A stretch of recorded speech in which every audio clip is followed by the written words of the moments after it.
on how to complete your vote-by-mail ballot to make sure your vote counts. Look inside the envelope you receive in the mail for these items: the ballot, an inner envelope with an attached certificate, and a postage-paid mailing envelope. Completely fill in the oval next to each of your selections in blue or black ink. Fill in and sign the certificate, keeping it attached to the inner envelope. Place the ballot into the certificate envelope. Then, place the certificate envelope into the prepaid mailing envelope. Either return your ballot by mail, deliver it to your County Board of Elections office, place it in one of the secure ballot drop boxes located throughout your county, or bring it to your polling place. Remember, only you, the voter, can bring your ballot to your polling place on Election Day. No matter how you return your ballot, make sure it's returned no later than 8 p.m. on November 3rd. That's vote, sign, seal, and return by 8 p.m. on November 3rd. Safe, simple, secure. Go to vote.nj.gov for more information.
Hello.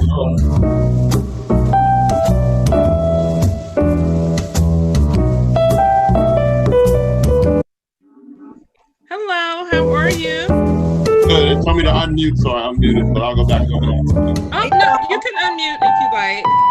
We could have, I guess, a little fellowship before Pastor gets on.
Hello, everybody.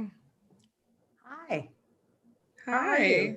I am well. Long time no see. I know. Oh, I miss you all so much. Good seeing you as well. Yes, yes. Hey, Nicole. Unmute. Hold on. Yeah, okay. Good evening, Brother William. How are you? Hey, Nicole. Hi, Auntie. How are you? All righty. Hey, everybody. Hey. Hey, Daryl. Hi, Aunt Gwen. Never came up. All right, Hi, Sister Elaine. Hi, Aunt Jackie. Hi, Nicole. Hey, Sister Gail. Hey, Hey, everybody. Oh, how do I do Hello. Hi, Nicole. Hello. I can't see who's talking, but hello.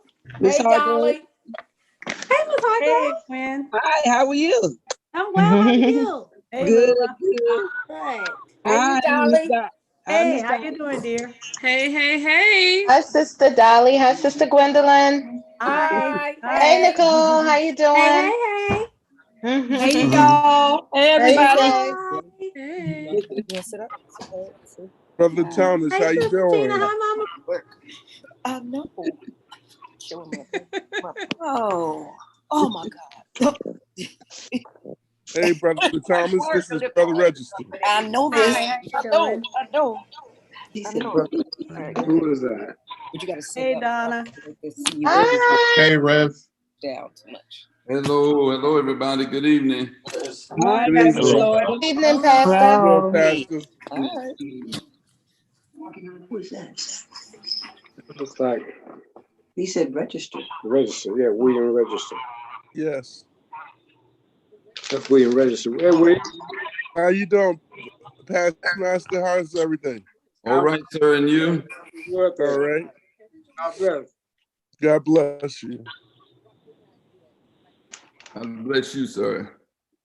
All right. Amen. Push that shit over. Okay. Who's that? One more over? Yes. Hello. Hi. Hello. Hi. How are you? I'm good. How are you? I am blessed and highly favored. Amen. Amen. It's good to see everybody. Hi. Hey, It's good to see you Nicole. too. Hey, Lula. Hi. How are you? Good. Good to see you. Yes, good to see you. Yes. Hey, Mia. Hi. Hey, Bonnie.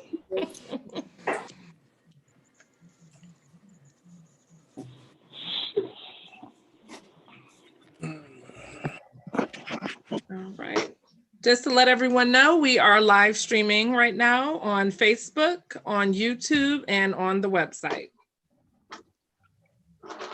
Okay. All right. Good.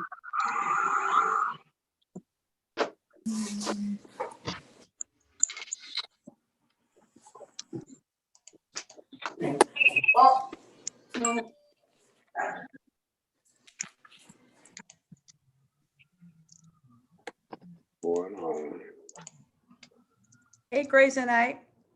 Hi, how are you? Hi, Dolly. How are you? I'm good. Hi, Miss Hey, Dolly. I'm Mr. and Mrs. Thomas. Hi. Hi. How are you? They got the camera shut off for us. Hi, Miss Grace and Miss Dyke. Hi. How are you? Good evening, Yeah, Brother you can hear. Peterman. Hello. Hey, Nicole. Hey. All right, Melissa, let's go to work. Let's mute everybody. All right. And then send me a request. Okay. All right, Pastor. Okay, I'm good to go. All right, good evening, everybody. God bless you. Thank you so much for joining us for our Bible study. And we bless the name of the Lord for your presence. Let me encourage everybody that's watching on social media. If you have the ability on social media to share our live experience, please do so.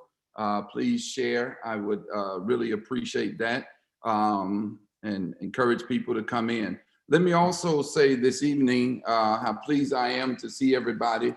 And I want to encourage you to make this as interactive as possible, which means I'm going to try to keep my Facebook live on and look at the comments over there. I see Mama Lord is over there, Sharon Elijah is over there, Sister Coachman Daniels, Sister Siobhan Richardson. They're all over there on the other end watching on Facebook Live. And on this end, which is the Zoom end, which I can see persons on here, I want to also encourage you to put your comments or questions in the chat. If you have a question, we'll try to find you. We'll bring you on to ask your question, or you can type your question. On social media, you're just going to have to type your question in the chat. And we have some persons that are watching and monitoring the Zoom, monitoring the Facebook. And so we thank God for them that's assisting us tonight. So if you have questions or you have a comment or something, and we can find you on the Zoom, of course, we'll bring you on and make that happen. Good evening once again, and thank you so much for joining us tonight. Let us begin with a word of prayer.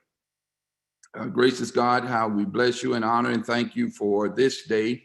Thank you for this Wednesday that we have experienced. Thank you for making this our Vivacious Wednesday. We've been lively, God. We've been excited. We've been enthusiastic all day, exuberant as well. So now, God, we bring the same energy to Bible study tonight and pray that your presence will abide and make us bold, even through intranet, through Zoom, through Facebook, through the website, through the app, through YouTube, all of those various platforms. Have your way tonight as we walk through your word. In Jesus' name, amen.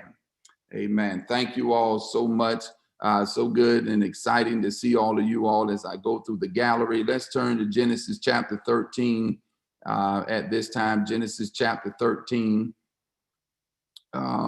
If you all receive your email blast, you should have received in the email blast our new waiver for St. James during COVID, our new waiver, which is not really new, but it is something that we definitely needed to have in place, and persons that enter our facility will be required to sign that waiver upon entering, because we need people to know that St. James is not some kind of mysterious bubble which suggests that nobody can catch COVID if they come in St. James. And I want us to be careful about going to all of these places. There's a new article that came out this evening, I believe, of a church house of prayer in Charlotte, where some people from New Jersey was at that church in Charlotte and has come back.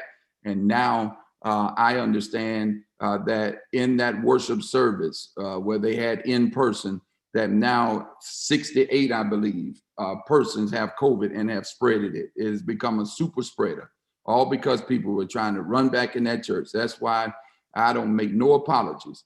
People that get upset and angry with me talking about we need to come back in our church, stay home. You ain't gonna bring that around me, and I ain't gonna bring it around you. And that's the best thing for us at this particular time, because this second wave can be dangerous, and we have to be cognizant of that. In the words of Bishop Adam Jefferson Richardson, our senior bishop, faith is not the avoidance of intelligence or common sense. Faith does not say you don't have to have intelligence. Faith does not say you shouldn't have common sense. When you have faith, you still intelligent, you still got common sense. Amen. All right, the Lord's name be praised. Let's go to work tonight. Genesis chapter 13. Man, we picked back up. We're still traveling along the way. I know some of y'all looking like, dang, he just went from 0 to 10. That's me. So I got all of that out. Listen, sisters and brothers, Genesis, there's the outline. You all see it on the screen. Get a good look at it. Once again, many of you all have this already, but some of you can jot down some of the thoughts to ponder tonight. You see those thoughts that we will ponder tonight. And we're going to begin in those first 11 verses, Genesis 13, verses 1 through 11. All right, here it is. The first thing I want us to ponder, we see it on the screen. Now, let me say this.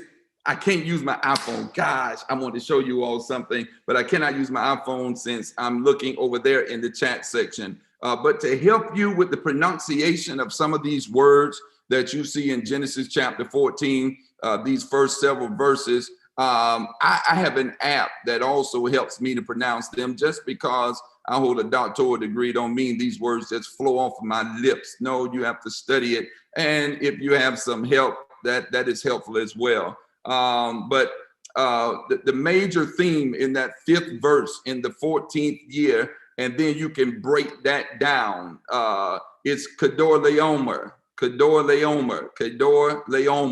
And the kings allied with him went out and defeated the Raphaites. And you see the various, let me go back up and set the tone with Arioch, king of Elasar, Kedorlaomer, king of Elam, and Tidal, king of Goim. These kings went to war. I'm in verse 2 now, against Bera, king of Sodom, Bersha, king of Gomorrah, Shenab, king of Admah, Shimber, king of Zebulun, and the kings of Bela, that is Zor. That's the concentration right now. And so the first thought I want us to ponder in looking at this text is that Lot gets caught in the middle of a rebellion. Lot gets caught in the middle of rebellion. All right, you all remember the last time we saw Lot. Man, he had chose that land. Him and Abram separated from one another. And Lot chose that land, and Lot thought he had it, boy. I mean, he thought he had it, boy. He says, I'm in good shape. I've chose this particular area in which I'm going to pitch my tent, and me and my men are going to have a phenomenal job and phenomenal time over in this particular area. So the battle of the 4 kings, unbeknownst to Lot, that he would run right in the middle of the battle of kings. The battle of the 4 kings against the 5 is a quite interesting story. Now, most scholars describe chapter 14 of Genesis as a typical international skirmish. So let's put that into context. Sort of like Saudi Arabia, sort of like Iraq. Remember when we had the big Gulf War and there was a big skirmish. We went as the allies to Saudi Arabia. We went over to help them in their fight against Iraq. And of course, we overthrew Saddam Hussein and that government in Iraq. That's almost the tone that's taking place in the text. It's a typical international skirmish in which powerful nations form a coalition in these first 11 verses to plunder areas near the border of the land that's been promised to Abram. So where is this taking place? This fight is taking place in a particular area that has been promised to Abram. This is Abram's land. All of this is unfolding in an area that God had promised to Abram. So can you imagine something that's been promised to you that's now occupied by some other individuals? And while it is occupied by those individuals, a war breaks out, a fight breaks out, but the land has still been promised to you. It is still promised to you. So the land God promised to give Abram is now the battleground for this rebellion. Now, some would probably say, I don't want no parts of that land. If it's a rebellion and a fight is taking place, I don't want no parts of it. But this has nothing to do with Abram. It has everything to do with the 4 kings against the 5 kings. That's what this is about. More in particular, verses 1 through 4 of this 14th chapter. You'll see, sisters and brothers, of this 14th chapter, the 5 Canaanite cities. 5 Canaanite cities, they are in essence tired of being under the dictatorship of Kedorlaomer. That's Kedorlaomer, that's his name, Kedorlaomer. Kedorlaomer had been the dictator for 12 years. He was a tough taskmaster. Kedorlaomer, I mean, he had no compassion, sisters and brothers, on the people. And for 12 years, if you read the text quite carefully, it will tell you in that 14th year of Kedorlaomer, in verse 5, the kings allied with him and went out and defeated the others. So this man, for 12 years, has ruled over these 5 Canaanite cities. And these individuals are sick and tired. They are sick and tired. So at this time, Kedorlaomer receives help from his allies. That's what verse 5, 6, 7, 8, 9, 10, and 11 is all about. And they rise up against the 5 cities and they defeat them. So Kedorlaomer, although he's ruthless, he still got friends. Let me say that again. He's ruthless, he's cutthroat, but he still got friends, sisters and brothers. And he has friends in this particular area of the region. And so his friends, known as allies, come in to help him put out this rebellion. Why would they do that? And it's going to seem very shocking later on, because you're going to see some interaction between some of them. And one of the interaction that you're going to see is that Melchizedek and Abram actually hit it off pretty good. But Melchizedek is one of the ones that are allies. Why would these allies come together? Why would they support this ruthless leader? Bottom line, they felt a rebellion in one region could lead to a rebellion in another region. So for them, they're like, no, we better stop this foolishness, man. No, these folks get this idea. They've been took over our place as well. So they rise up, get with Kedorlaomer, and they are able to defeat them. They also, in the process of defeating them, they take their possessions and turn the people into slaves. I'm going somewhere. They turn them into slaves. The leaders of the 5 cities in verses 1, 2, and 3 take a major risk that doesn't end well. Sodom, Gomorrah, Admah, Zebim, and Zor took a major risk. I'm just giving you the 5 cities. I just gave you the 5 cities. They take a major risk. And I get it. They were tired of being under the dictatorship, but they lost everything, y'all. And they were turned into slaves. Really because they weren't as strategic as they needed to be. They weren't as strategic as they needed to be. Sister Holder has her hand raised. If you could put your question in the chat, Sister Holder, that would be helpful. I see your hand is raised. Don't know if you hit that by accident or not, but put your question in the chat. We'll try to get to it. So they lost everything that they had because they took a risk. And that's what happens in risk, sisters and brothers. Sometimes you win, sometimes you lose.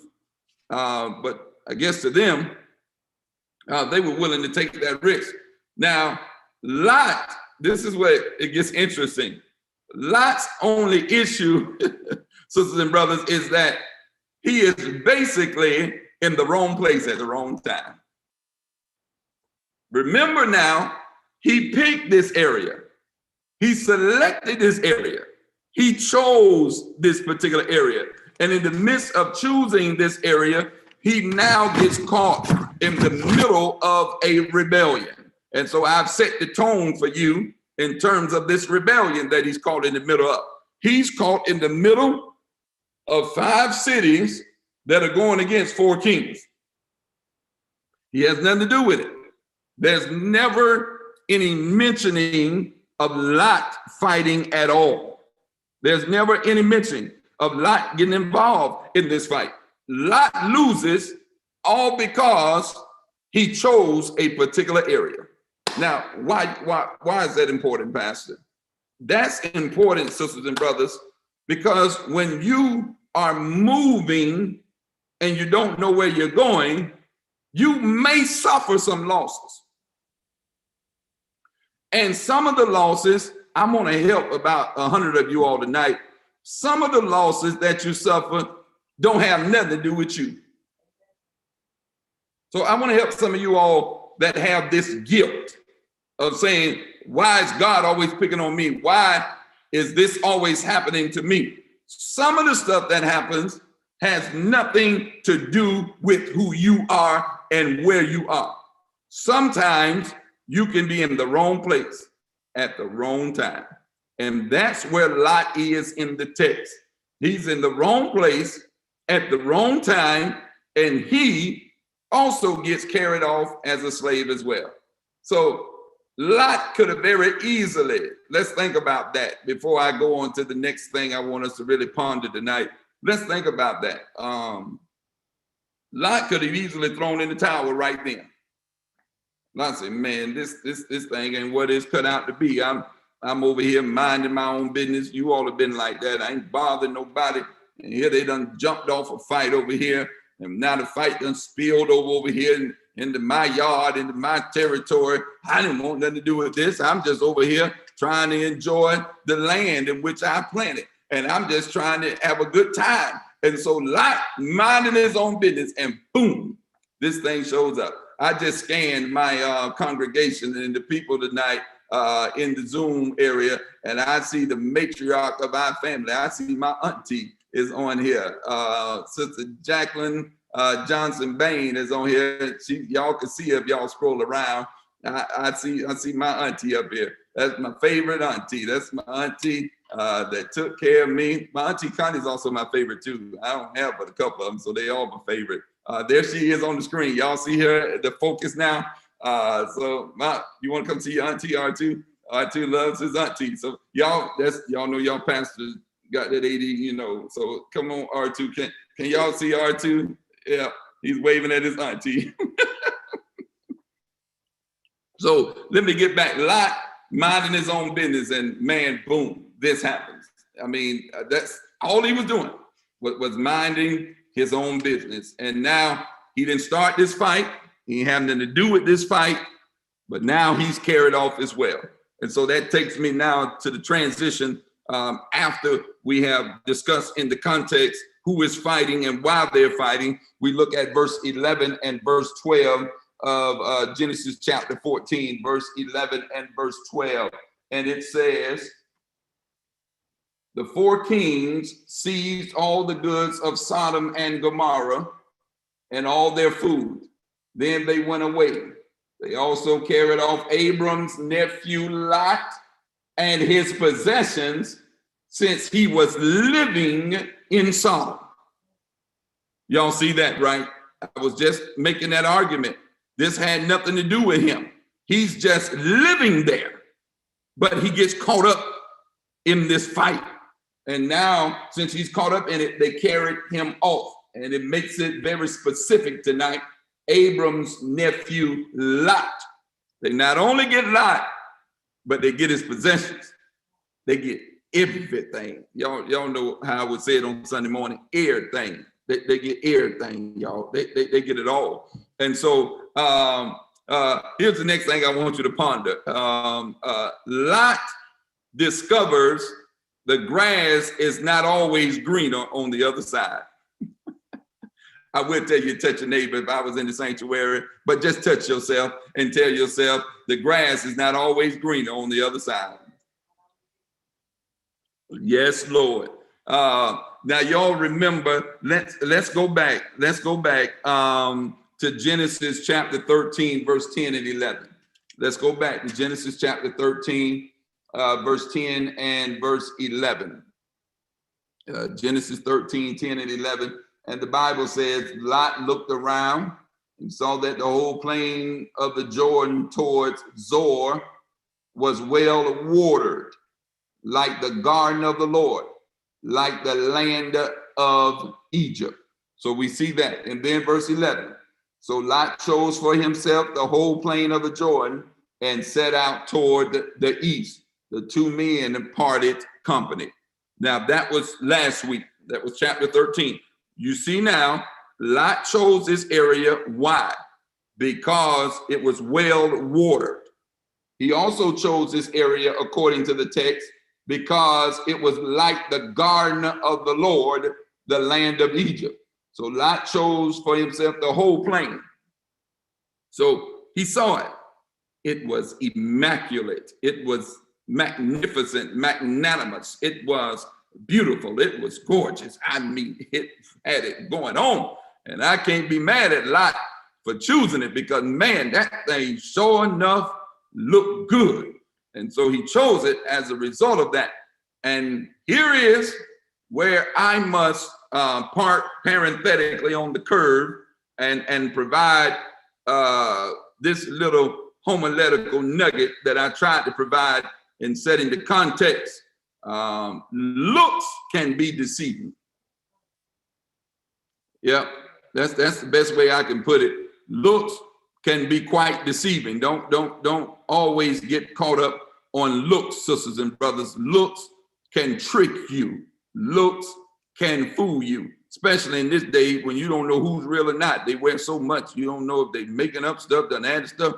Man, the best movie I ever watched that messed me up was what was Martin Lawrence playing in when he was the FBI agent?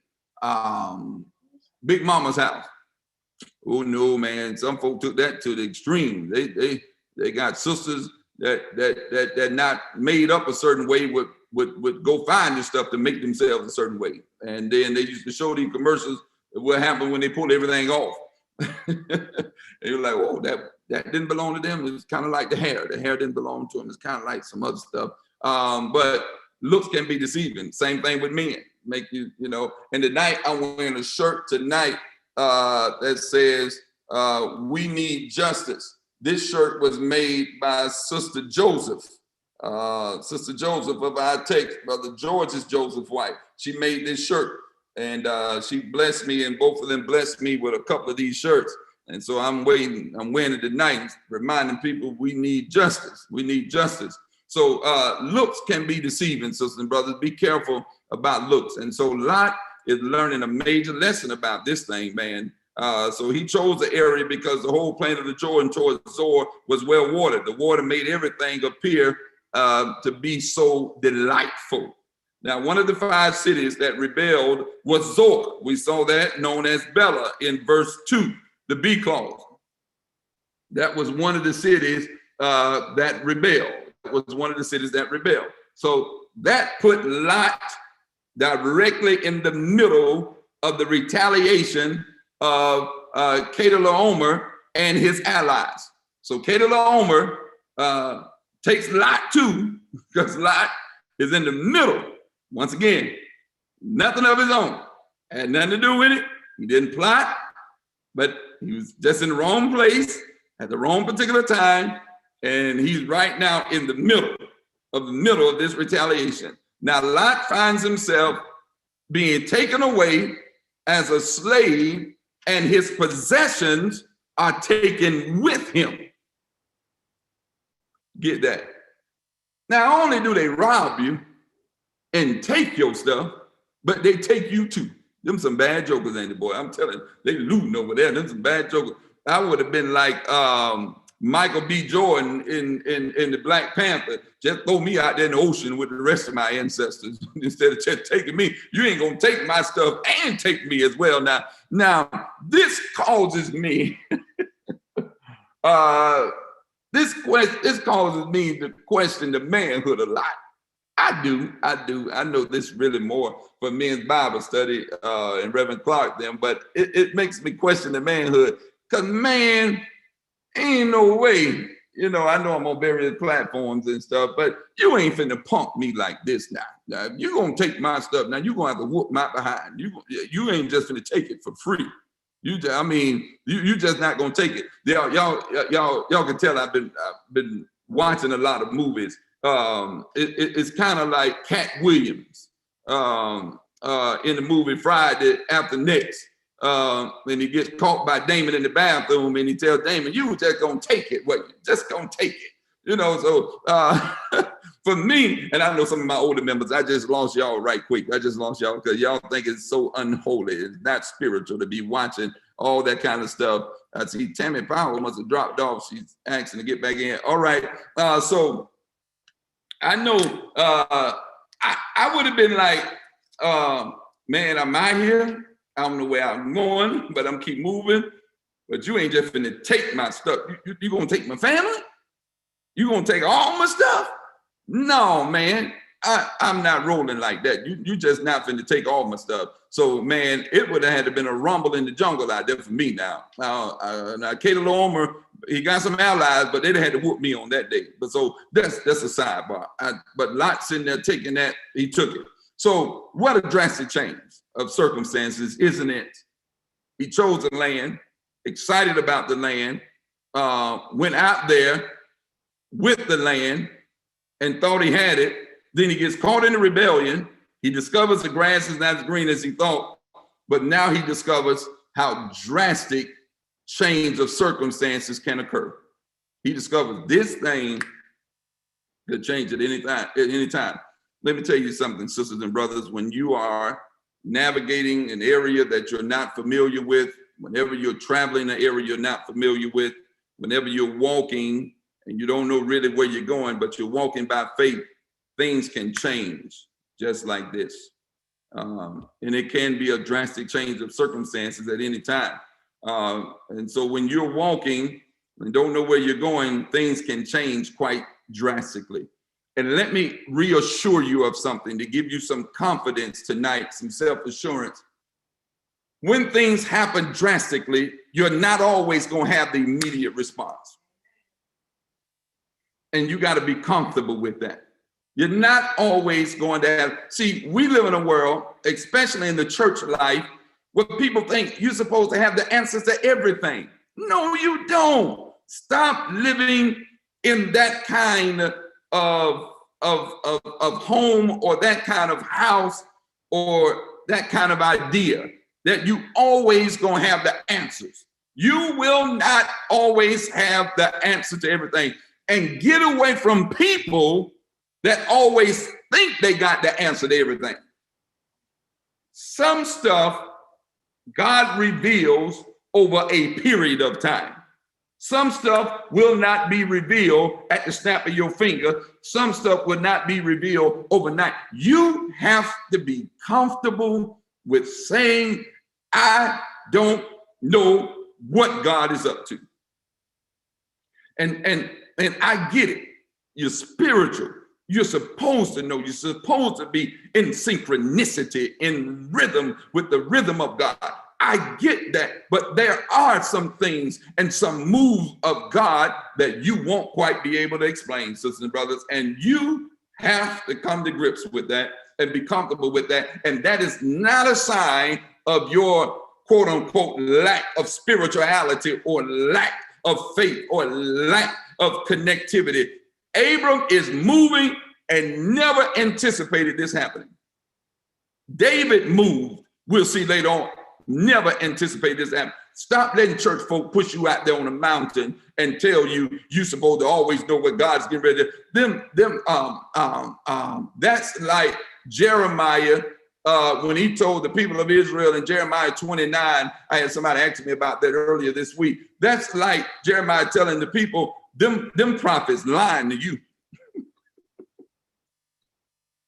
That's what Jeremiah said. He said, those prophets are lying. They're prophet lying. They're not telling the truth. They are lying to you. You're going to be here longer than 8 years, 10 years, or 20 years. And so I want you to become comfortable with not knowing the next move. And so when you're following God and things change quite drastically, just be able to walk in the flow of God without knowing what the next move or the next answer. That's what this COVID is really teaching us. See, we were told it's going to just disappear. It's going to disappear. It's going to disappear. It's going to be like a miracle. It's going to be like a miracle. And it's going to, oh man, you are going to wake up one day and it's gone. And we keep waking up and it's still here. And the scientists don't know when it's gone. All the scientists telling you is to take precautions and to protect yourself, because we really don't know when this thing is going to end. So Lot thought by now he would be enjoying green pastures, but now he's a slave. I know. You thought by now you would be here rather than, you'll be there rather than here. I know. You thought by now I'll be further along financially. God knows in terms of relationship, I'll be further along. I know you thought by now. Lot did too. Lot thought I chose the best place possible. And now it's not greener pasture. I'm now a slave. I am now a slave. Not of my own doing, but because I chose to live in this area. And little did I know that area I chose to live in, there were some wicked people. And these wicked people was going to try to take their freedom and rebel. And little did I know that all of this would be occurring at this moment. And I've discovered that wicked people can cause the grass to turn brown real quick. That's good, Slaughter. Wicked people can cause your grass to turn brown real quick. Wicked people, you don't see them. That's why Jesus says, be wise as a serpent, but harmless as a dove. Wise as a serpent means you got to be able to recognize them wicked Negroes. They wicked. I had a bishop who will remain nameless because we're on social media, and I don't know who may be looking in next week. I had a bishop tell me one time, he said, Slaughter, these Negroes in this church wicked. I said, what you mean? They said, men, they wicked. Wicked people, Slaughter. They wicked. You be careful with some wicked people all around you. And Lot has discovered that. Don't let the grass fool you. That's really what I'm trying to holler at you about tonight. Don't let the grass fool you. The grass of a new, supposedly better job. Don't fall for the sensationalism. Don't jump. Don't let that grass fool you, sisters and brothers. It'll make you jump out there, and you'll discover it's not as green as I thought it was. The grass of a new, supposedly financial gain. Don't let that grass fool you. This new stuff. These people talking about pyramids and buying into these pyramids. Oh, if you give $400 and then you go get 5 or 6 more people, and then you can flip it, and it's going to become your money. Don't you realize if that scheme work, everybody will be rich? And some of us fall for it. And because you get some good talkers. I got people in the church be talking about, no, man, I ain't need no new scheme. Only scheme my daddy taught me is go to work. He said that's the best solution to poverty as you can be, is to work. If you don't work, you don't eat. He said, so the best way to eat is to go to work. And so that's what he taught me, go to work. And so these get rich schemes, if you give $20 or $100 or $500, and you're going to be here in the pyramid and the money going up there, then you got to go out there and be a recruiter and go get 30 more people. And 30 more people, your money going to turn from 500 into 5,000. If that thing worked like that, everybody be rich. Everybody be rich. That pyramid scheme is worse than the lottery. I'd rather play the lottery. And I know they control what them little balls gonna flip to and all that stuff. Some of y'all still ain't caught on to that. When I came to Jersey, because we didn't have all this in Georgia and Florida where I was born and raised and stuff. When I came to Jersey and we would go to meetings, some of the meetings would be in a casino because that's a hotel, Dover Downs. So you're in Dover Downs in Dover, Delaware, because you don't have many hotels in Dover. So it's the biggest hotel in Dover. Now, it's up to you whether you're going to get on that elevator and go upstairs or whether you're going to veer to the left and go over there and play the slot machines, get on the crap table. And I discovered, because, that was my first time seeing it, because I didn't see a casino when I was in Georgia, and I never saw a casino when I was in Florida. So I never knew. I heard about casinos, but because my traveling was limited, I had never been in a casino. The only casino that I had ever been in before I came here and started going to meetings was the casino in my dormitory at Payne College. Some of y'all gonna get that when you get home. Oh, never mind, you are home. So that's the and some of my homeboys and frat brothers on here, they'll start laughing. We had a room where you play spades. Had a room it's a room where people sleep at, but we turned it into a casino. Unbeknownst to the president, Dr. Shirley Lewis, and the dorm director, Stephen Purdue Ivy, unbeknown to them, we had a casino going. And crap was where you can fit in. The crap is the dice, y'all. And the aim of the dice is to roll it out to get 7 or 11 coming out the gate. You get 7, 11, you get to take up all the money. For you all that ain't never played this kind of stuff. Now, I knew that from the hood. That's what we played in the park. We used to shoot it against the curb. So I knew what craps was. And so they had a crap game.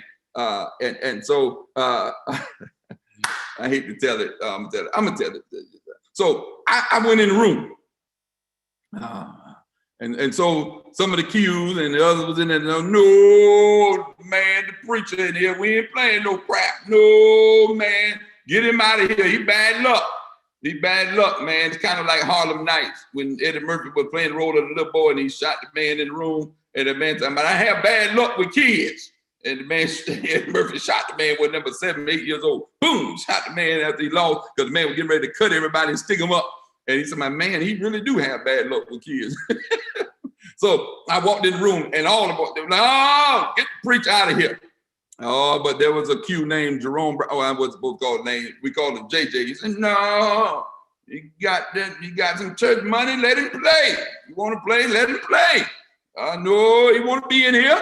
So, I'm from the hood, I'm wrestling with my divinity and humanity at the same time, so I'm in the room. Mama only gave me $25 a week in a check, $30 that I would go in cash. So I had a couple of dollars and I said, I make it flip this from 5 to about 10, 15, 20, who knows, this thing making go a long way. So I put $5 down, boom, out the gate, boom, 7. Woo! 7 is the number of completion. I'm talking in that, yes, Lord. 7, boom, hit him. They say, oh, Lord, no, that ain't no preacher. That's the devil. He in here calling numbers and stuff. No. And so they were like, no, keep playing, keep playing. I mean, they put it down. Boom, hit him again. All right, I come out, roll 10. That's Big Ben. Let's do it one more again. And so I hit Ben, Big 10, Ben, roll it one more time. Let's do it again. Boom, hit him again. Woo! I'm now in the hood. We call this licking. Oh, he licking us now. He messing us up big time now. And so, man, next thing you know, I started out with $5. I'm up to about $200. And man, the man that said, no, leave the preacher in here, man, I can't tell y'all what he said. He said, get that so-and-so out of here. You took all that money over here praying over these dice. Get him out of here. Get him out of here. So I left out of there. And I learned this theory. I said all of that. I went all the way around the world to come back right here where I wanted to be. When I came here and I saw the casino, I said, no, that casino got a certain theology that I can't ascribe to. That casino's theology is, I ain't gonna give you more than what you put in. I'm gonna take all your money there, I may give you a little bit back. And I say, you know, I ain't putting my money in nothing that I can't get a return in it. And so I've never been a casino fan ever since then. Somebody put $4,700, that's Montego Malibu. That's what it is. And so I'm telling you all, don't be playing with them pyramids. That's why I told that whole story. Y'all playing with them gimmicks. Go on out there, gonna take your money. You better all playing craps in the casino somewhere if you're gonna play with that. But then don't let the grass fool you. The grass of supposedly a new boo thing. It's my new boo right here. Yeah, boy, that grass showing up green, man. You know, the honeymoon phase is always good, but eventually the honeymoon gonna wear out and real life is gonna hit, sisters and brothers. And you got to be ready when real life hits. Real life hits when you're throwing pots and pans and you're still paying for them. When real life hits, the dog don't like you no more, and let alone the wife or the husband. So real life hits, sisters and brothers, and that's why you cannot marry because of looks or the color of the grass. You get married because of the love and affinity that you have for that individual. I keep telling these singles out here, everybody want to get married because everybody doing it. Man, you better look twice. You better start asking some of these sage people that have been married quite some time. It's hard work. And so the grass always sometimes goes greener. So be careful. Supposedly greener grass can lead to your demise. It can lead to a catastrophe, and it can also lead to a headache. All right, let me go on. My time is running out, but not a word. So let's go on. So what happened? Lot discovers the grass is not always green on the other side. Here's the next thing. Abram rescues Lot. Abram has to rescue Lot. Now, I like this. Verses 13, 14, 15, and 16. Y'all got to read that. I like it. Somehow, I see Galaxy A20 has their hand lifted up. If you can put your question in the chat section, Galaxy A20. I don't know who you are, but please put your question in the chat if you don't mind. Please put your question in the chat. So Abram rescues Lot. We're looking at verse 13. A man who had escaped came and reported this to Abram, the Hebrew. Stop right there. Abram, the Hebrew. Let's concentrate on that. So a man somehow escapes. He runs to inform Abram. And I want you to notice that Abram does not hesitate. He does not hesitate to go and rescue his own flesh and blood. Now, I could say a whole lot about that, but I don't have the time to say what I need to say about that. The willingness to go immediately put himself in harm's way for his own flesh and blood. And here you got flesh and blood you won't even speak to. And there's no danger to you at all. This man puts himself in harm's way for his own flesh and blood. Let me tell you this. How are you going to explain to God not speaking to your own flesh and blood? How are you going to explain that? And yes, I'm presupposing, or I'm out there on a limb because I don't know the strife or how the split or the tension was caused. I don't know what they done to you. But it couldn't be no worse than what they were doing to Jesus on the cross. And he said, Father, forgive them. Now, that's a whole nother teaching lesson. I don't want you all to start logging off of that. So let me stay right in my lane tonight. He goes to rescue him without hesitation. 14th verse, some try to suggest that Abram should have had a problem with Lot. Why? He said to Lot, you choose. Lot chose. Abram didn't have no big problem with that because he supposedly chose the better area. Abram wasn't upset with him about that.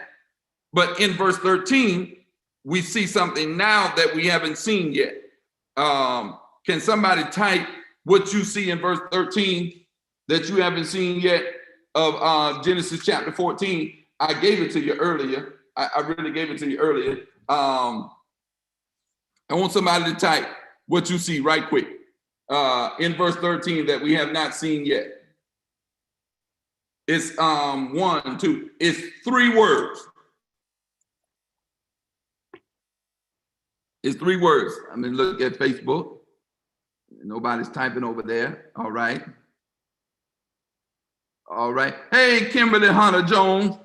I sent you an email. I've been looking for you to see how you're doing because I got that email back from your job that you were out. Text me to let me know you're all right, please. Kimberly Jones. Kimberly Jones is dear to me. She was the loan officer for my loan and many of my loans.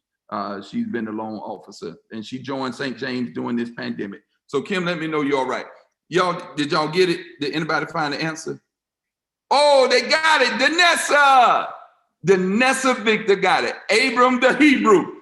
And now Donna Mattis got it. Yep, that's it. Abram the Hebrew. That's the first time we've seen this. And that's significant, sisters and brothers. Let's not run over that. Abram the Hebrew. That means that's a new title that recognized Abram as the leader of a clan. Abram the Hebrew. This is our leader. He's the leader of the clan. And it also acknowledges Abram's ability to call men or soldiers together and lead them. And so now we see that Abram in verse 14 and 15 puts a plan together to go and get his kinfolk. Lot being taken away as a slave brings Abram into this conflict. So Abram has a legal right to be a part of this conflict. He has a legal right to be a part of this conflict. Why? Because you got my kinfolk. Now, I ain't have nothing to do with it. It used to be, you know what we used to say sometimes, I ain't gonna start it, but I sure finish it. I ain't looking for no trouble, but I sure put an end to the trouble if you bring it over here. Or as I tell my daughter sometimes when we are playing around and tussling around, I say, if you're feeling froggy, leap. I help you get back on the side wherever you leap from. You feeling froggy? Come on, leap. When they got them little attitudes, you know how they get them little attitudes. I walk by them in a minute, tell them, you feeling froggy? Leap. I'm right here. Come on, Daddy, right here. I ain't going nowhere. And so Abram says, y'all started, but I'm going to finish this. So Abram strategizes. He does what the other 5 did not do. The ones that wanted to rebel, he does what they did not do. He strategizes. You see it right there in verse 14 and 15. When Abram heard that his relative had been taken captive, he called out the 318 trained men born in his household and went in pursuit as far as Dan. During the night, Abram divided his men, I'm in verse 15, to attack them, and he routed them, pursuing them as far as Habor, north of Damascus.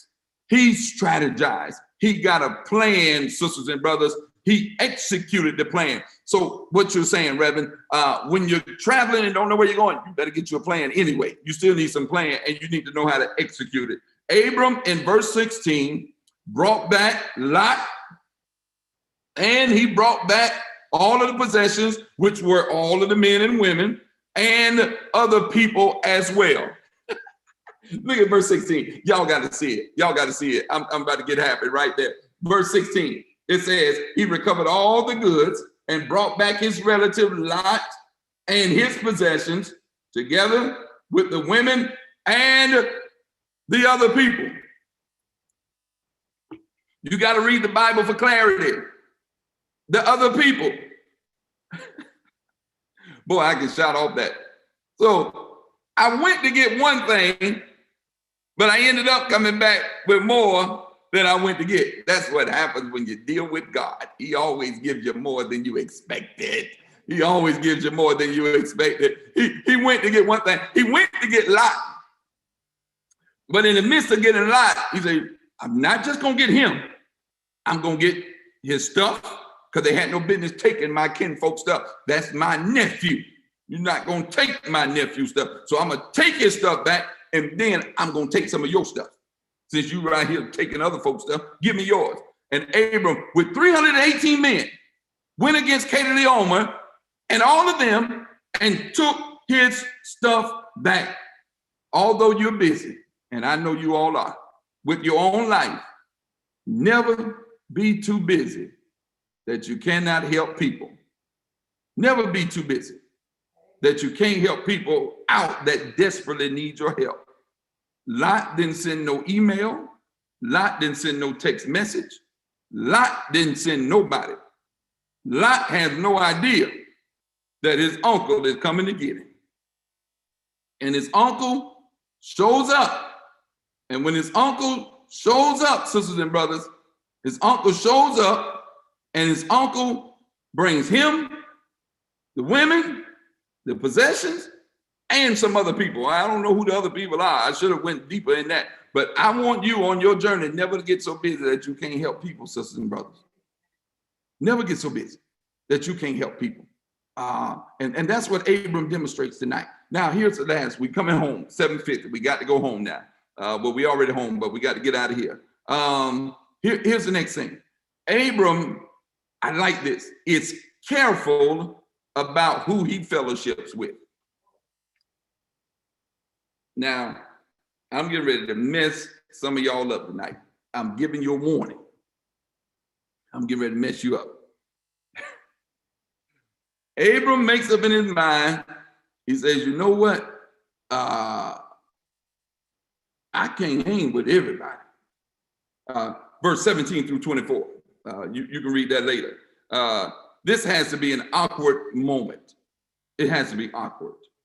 Abram just defeated Kedorlaomer, and now some of the allies that were with Kedorlaomer, the dictator who he just defeated, comes out to meet Abram. These folk were with him, not to fight him, just to meet him. Because really the allies didn't have no ill will towards Abram. They didn't know Abram. All the allies were doing was just trying to protect their territory and to keep other people from getting the ideal of a rebellion. So they weren't really 100% Kedorlaomer's homeboys. They were just other kings that didn't want nobody else bothering their stuff. So they protected their territory. And so they ain't got no beef with Abram per se. So they go out to meet him.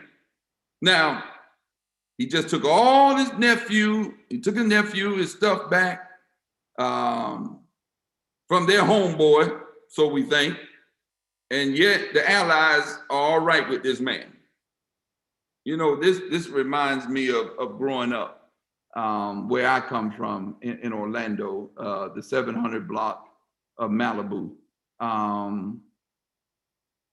You know, we used to get into fights. We fight all the time. Basketball game, football game, crap, dice game. You know, took somebody's money, you get punched in the mouth, you know, it happens. It ain't gonna kill you. Ain't nobody pulling no gun or no knife, because we all homeboys, and we fight, we beat up on each other, but then we'll get together and we'll beat your behind too. So we got that clear. We would do that. But when we would fight each other, 10 minutes later, we all go into the candy lady to get some pickles in a bag and drinking all the pickle juice together. I cut a hole on one end, he cut a hole on the other. We sucking the pickle juice together. Boy, you're talking about some COVID stuff back then now. Oh man, eating that pig feet from the candy lady. We used to get the pig feet. Y'all know the pig feet that was in the jar, and they would pour the little stuff in the bag, and they were selling the pig feet, one for 50 cents or one for $1. Some of y'all wasn't raised in no community like that. And you go to the flip lady, y'all know what a flip is. That ain't nothing but some Kool-Aid that I'm put in the freezer. Then you get the flip and you flip it over. My kids don't know nothing about that. And I'm trying to show it, but they don't know nothing about that. You used to pay 25 cents for that. That wasn't nothing but my mama say some colored water that's on ice. And you buy it for 25 cents, you buy it for 50 cents, because Burger King and McDonald's were the first to supersize. In the hood, they were supersized. They give you 25 for this side, 50 for this side, and then $1 for this side. And so each side, they would let you upgrade. If you want 50, you want a medium, you want a large. They were doing that back in the 80s. They were doing that in the 70s. You want a big bag of pig feet, or you want 2 for 1? So we get a pig feet. We done fought, done knocked each other out, and we over there sharing a flip. He sucked money in, I get the other thing in. It's a wonder we ain't all of us didn't die back then. We drinking water out the water hose. We ain't know nothing about no lead and all that stuff that they talking about in these lines. If it was, we sure got it in us somewhere. I mean, we would have a good time. And guess what? We would fight and then we were friends the next minute. Not the next day or the next month, the next minute. And now we got a church where we disagree with stuff and we won't speak for years. Where we get that from? Won't speak for years. Not only won't speak, we'll leave. We'll go somewhere else because they didn't treat me right. Or they didn't talk to me right. Man, I wonder. I said, man, I used to wonder where they from, where they do that at. Because where I come from, you disagree, and the minute we walk out of there, we still together. And so that's what's happening in the text. Melchizedek, I took you there. 18th verse. Melchizedek, king of Salem. Look what he does. He comes out, according to the text, with bread and wine, and he blessed Abram. Y'all, you got to see it. Y'all got to see it. Look at verse 18. Then Melchizedek, king of Salem, brought out bread and wine. He was priest of God Most High. And he blessed Abram, saying, blessed be Abram by God Most High, creator of heaven and earth, and praise be to God Most High, who delivered your enemies into your hands. Kedeleoma, who I was all right with, but he delivered him right into your hands. And so Melchizedek, he blesses him. The Bible refers to him as a priest. Abram accepts the blessing of Melchizedek, sisters and brothers, and you will hear that name throughout biblical antiquity. When we talk about Melchizedek, you will hear that going on and on and on about Melchizedek, because what happens there in verse 18 and 19, I'm getting happy right now. Spirit recognizes spirit. Abram said, this man all right with me. Not because of his bread and wine, but because of his kindred spirit. I can feel it. Melchizedek speaks blessings over Abram's life in verse 19 and congratulates him on his victory and getting his stuff back. He speaks to him.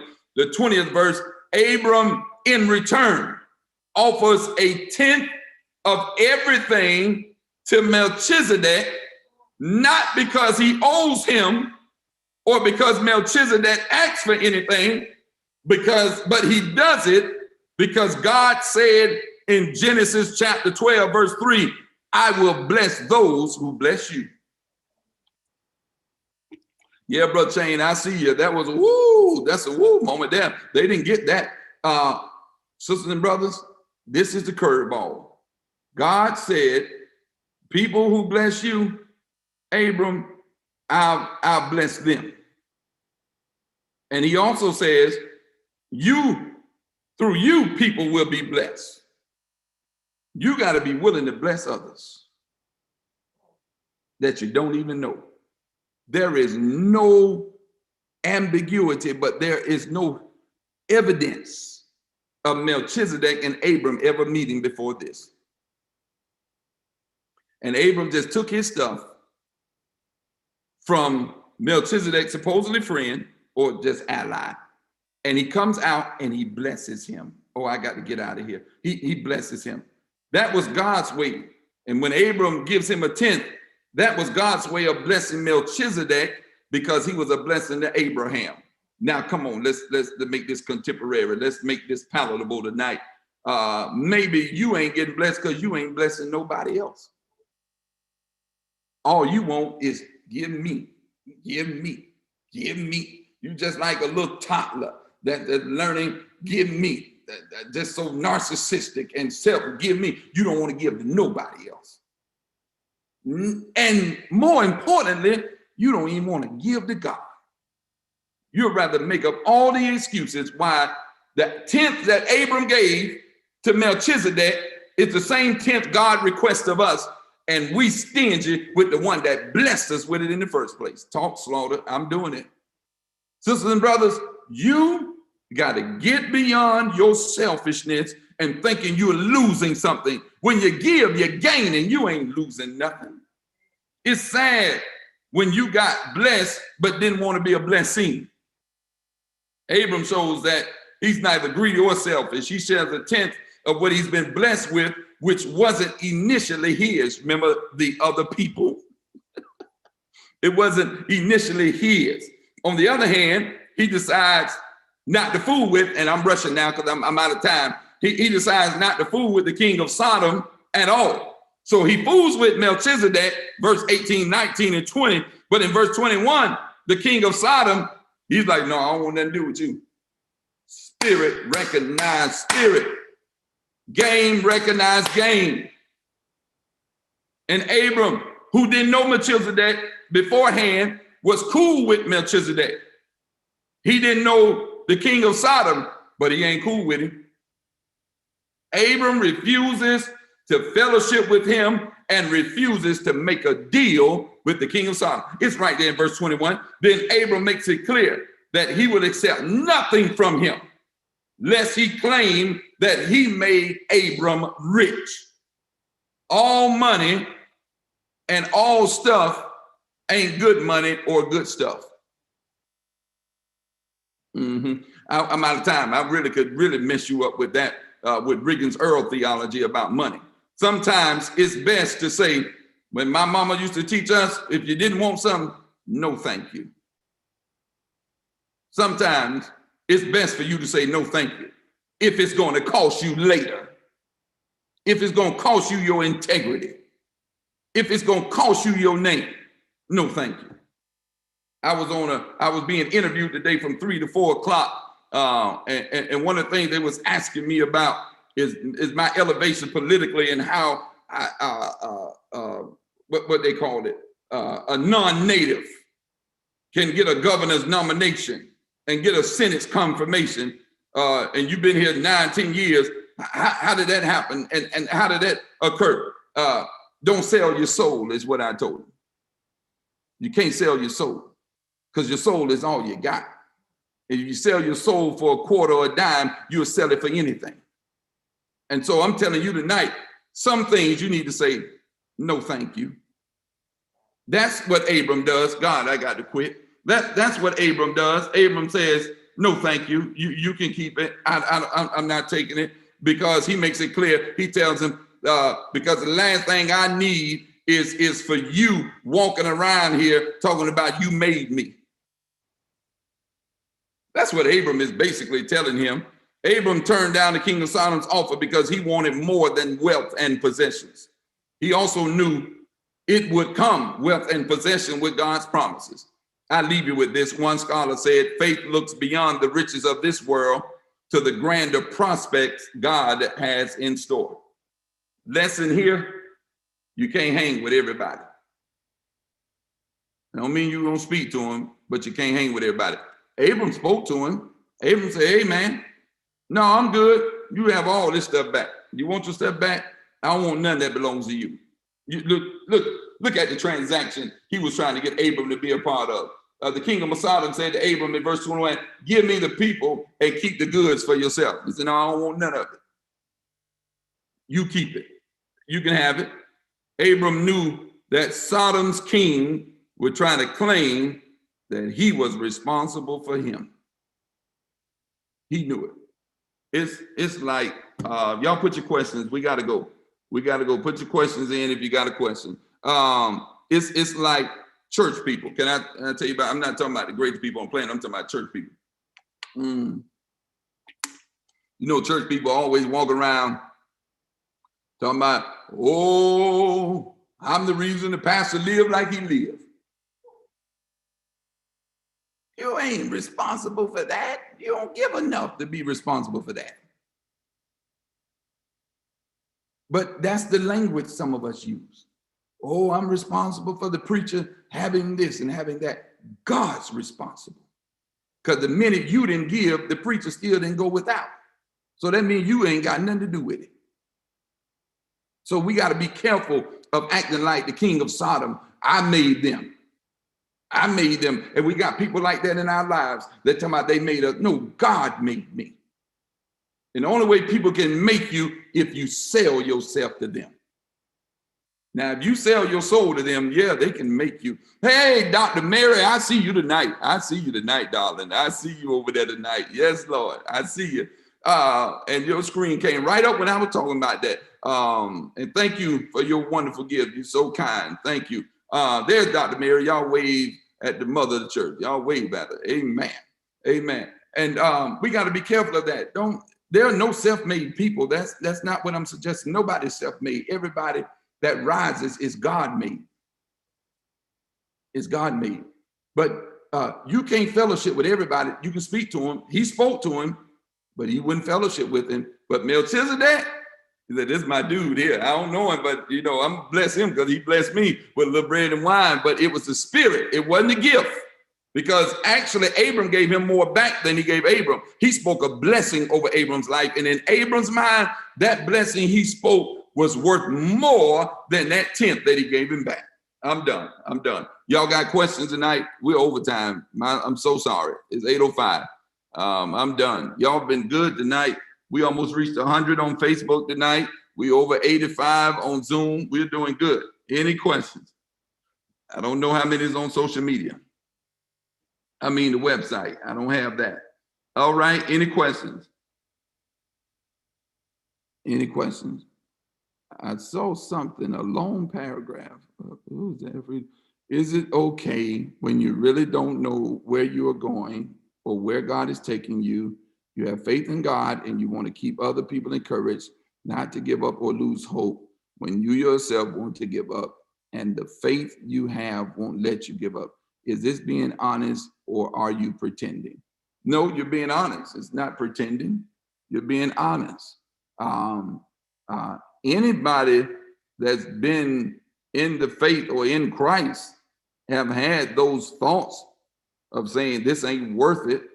I'm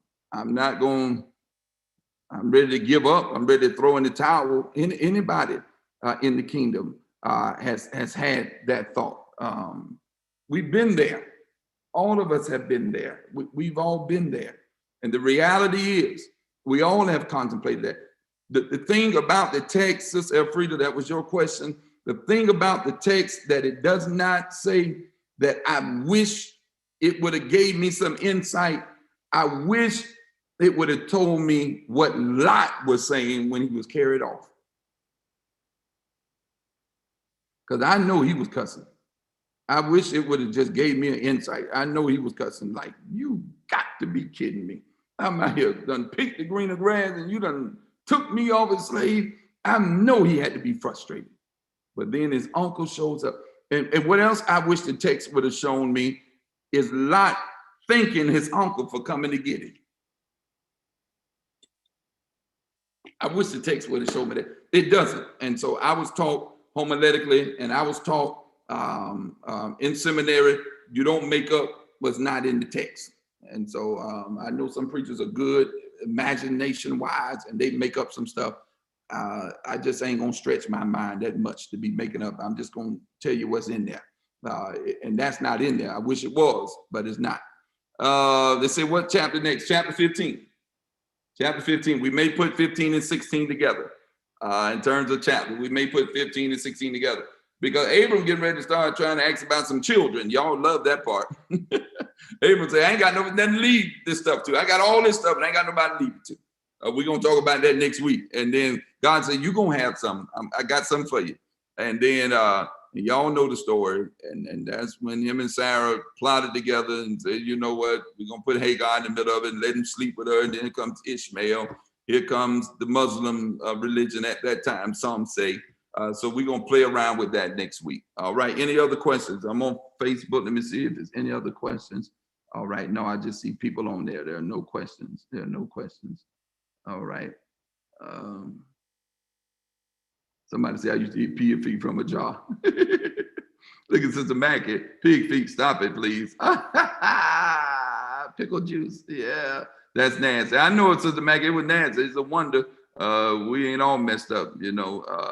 And when we played football together, man, it wasn't nothing for us. We ain't had no money. So we split the Big Mac, we'll split the fries, and we just dump. I mean, whoever get the most quick.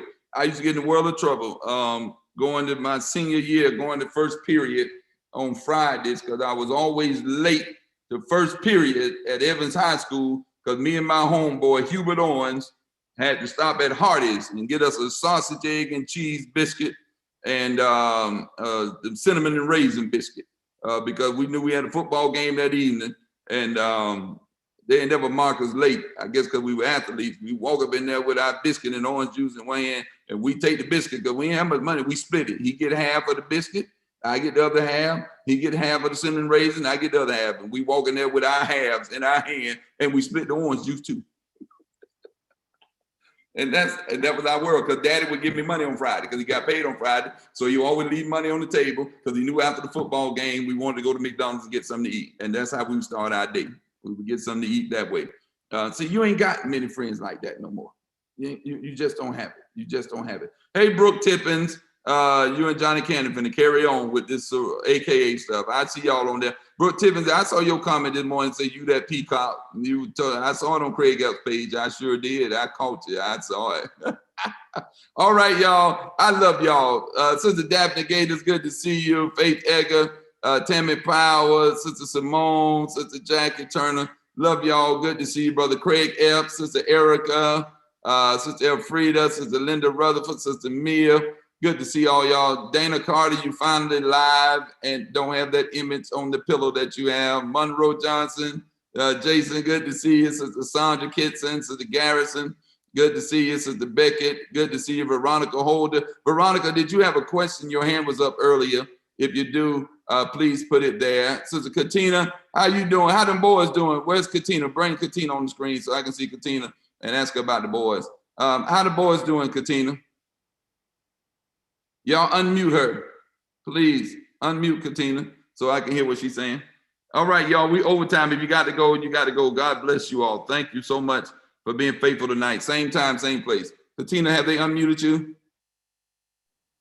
Just nod your head if the boys are doing good. They good. They eating everything they see. They know how to cook. They cook everything they see and eat everything that they's not nailed down. Oh, man, bless your heart. God bless you. Come here. Yeah, bring her. I know they're getting big. Big. Jonathan went back to school. Y'all don't mind us. Y'all got to go. The pastor want to see y'all. Oh, my God. You ain't got the prep for the pastor? No, man, I'm his home. But no, you got to do that. Hey, Brother Charles Watts. I see. What's up, man? Wait, the camera went off. I don't know. Oh. There it is. What's up, man? You good? Yeah, I'm good. That's good, man. Look at that hair on your head, man. What you growing? Yeah. Oh, man, good to see y'all. Love y'all, man. Y'all take care. Be safe out there. Be safe out there. Hey, LaQuana Best, I see you on here. Y'all got your cameras off. Linda Rawls, good to see you. Hey, Pootie on here.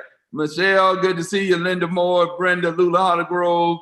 Good to see you, Danessa. Good to see you, Amy Brown. Whoever's Glow 901, Dana Gaines, James Clark, Sister Bernice's iPhone, Sister Josephine. Oh, Sister Horton told me y'all today, y'all need to fill out them ballots because some of y'all not signing these ballots where their X is marked at, and you got to be careful. And so let's please take care of that. Hey, Mama Roberts, good to see you. Look at you, Granny. I see you. God bless your heart. God bless you. All right, so the Judith Swin, this is Carla's iPhone, so the Dolly Mendez. So the Dolly, how are those girls of yours doing? And Brother Sam Sneed, Brother Sneed, I wish I could get me some ice cream before it get cold. I wish I could get me some ice cream. Sister Dolly Mendez, maybe and Sister Estelle Munn, God bless all of you. I'm working my way back now, working my way back. Sister Sims, good to see you. Sister Cheryl Thomas, Wanda Henderson, that Brother Jesse. That was Brother Jesse. All right, Brother Jesse. Dr. Mary White Williams, Sister Deborah Burgess, my auntie Jackie Bain, Sister Jackie Evans, Sister Vivian Carter, Good to see you all. Brother Anthony Chain, Brother Carl Peterman, Papa Ike, Mama Grace. All right, Sister Wimbush, Sister Sherry, Sister Gail Gray. Oh, how I miss Uncle Rudy right now. Boy, I could see him in this pandemic just cruising around. And y'all better stay in, Pastor, and stay out the way now. Get out the way of this thing. I can see him. All right, Sister Patricia Burgess, Sister Cassandra Lindsay Williams, Brother Darren Stewart. Brother Darren Stewart, November the 1st is coming real soon. That terrible tower meets them ravens. It's coming, it's coming, it's coming, it's coming, it's coming. You got the Titans this week. I hope they bruise y'all up so that y'all can be a little soft when it's time to play them Ravens. Oh, look at them, still a nation, boy. Hey, we done ran Craig Epps off. We done ran him off. And them Cowboys. Melissa Harris and them Cowboys, they just trash. Y'all might not win again. If y'all went in the East, y'all wouldn't win. Carolyn Hardaway, good to see you. Hey, Miss Dolly, I see you. 18 of bold, and I see y'all. I love y'all. Let's have a good night. May the Lord bless you and keep you, and may heaven continue to smile upon you. I love you all. Have a good night. I hear you on Friday on the line, but I'll see you Sunday. Sunday, we should have everything worked out, by the way. It's our apology on Sunday, and I saw some of y'all comments. Sister Melissa was using her iPhone. So that's why it was moving back and forth. And some of y'all didn't know that. Some of y'all were being mean in the comment section, didn't know the struggle. The struggle was real on that Sunday. It was real. But the team gonna work on that all day tomorrow. We got the installers coming back, and we're gonna get this thing worked out. Let's unmute everybody on Zoom so we can say farewell to each other, so we can hear from each other. Everybody. Have a good night. Good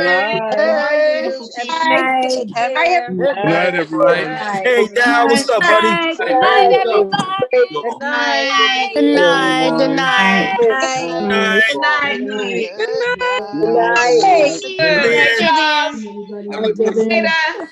Good night. Vivian. You want to come say something? Good night. I did it. Good night, everybody. Good night. Good night. Don't forget, we got the women's virtual breast cancer on Saturday. We got the prayer, 1 hour of prayer on Saturday, 7 to 8. Saturday night. So we got it. We got a lot of stuff to do. Let's get it done. Let's get it done. All right. Yep. Yeah. All right, Doc. Take care, brother. All right, brother. Good night, Have a good night. Melissa. Good night, everybody. Good night, Melissa. Good night. Good night. Good Good night. night, Melissa. Good night. Good night, Anthony. God bless. Have a blessed week. All right. Take care, everybody. Take All right, care. Good night. everybody. Oh, Johnny Cannon say Brother Sneed made butter pecan last week. Oh, Oh, my. Lord. I love butter pecan, man. My I'm coming favorite. over the house. What? Yeah. Can you put some in the mail? All right, Faith said unhope. Thank you so much. Unhope. Hey. Thank you so much. I love butter pecan. What? Hey, Gran. Hey. Say, hey.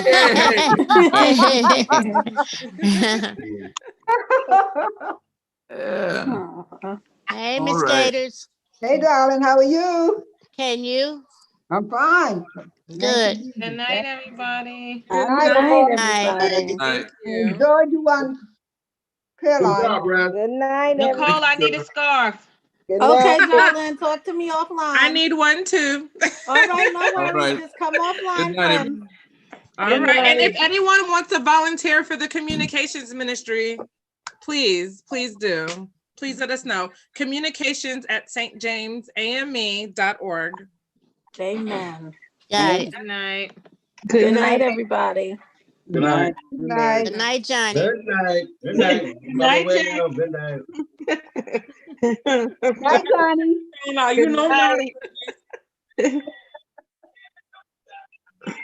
Good night. You like all. my Zoom, boy.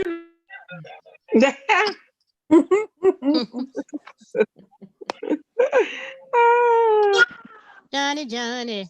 Hey.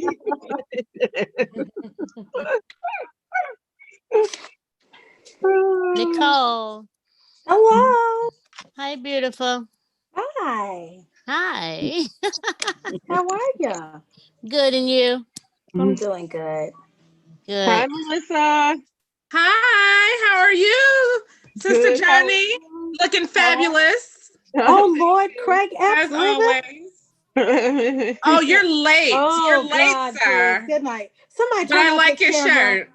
Somebody turn off the camera. Turn the camera off. Oh gosh, I needed you. Oh, Melissa, Earlier. you're not going to enlarge this picture. I am. I'm about to right now. Hold on. Turn this off. How we end this thing? End the line. Lord, Cowboys, go Cowboys. Alexa, turn off the Zoom. Allegedly.